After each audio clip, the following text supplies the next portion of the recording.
Masih ingat pemeran si cemong Zaza Utari?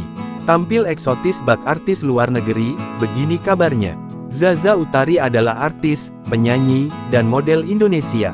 Wanita berdarah Jamaika ini diketahui mengawali kariernya lewat beberapa sinetron di layar kaca. Ia memulai debutnya dengan bermain dalam film Di Bawah Langit. Namanya melejit saat memerankan tokoh Sariwati atau yang akrab disapa si cemong.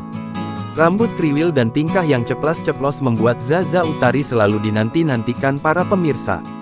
Sejak saat itu, namanya pun kian naik dan laris manis di industri perfilman tanah air. Ia pun melebarkan karirnya ke dunia modeling.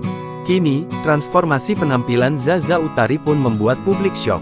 Bahkan melihat kecantikan Zaza Utari saat ini, netizen sampai tak percaya. Lantas, bagaimana kabarnya sekarang?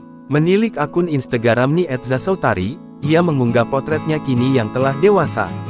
Melihat potretnya yang sekarang, banyak yang menyebutnya mirip artis luar negeri.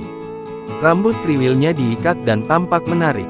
Sementara itu wajah Zaza terlihat lebih tirus dari sebelumnya.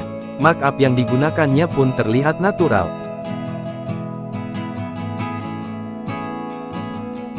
Download Tribun X sekarang, menghadirkan lokal menjadi Indonesia.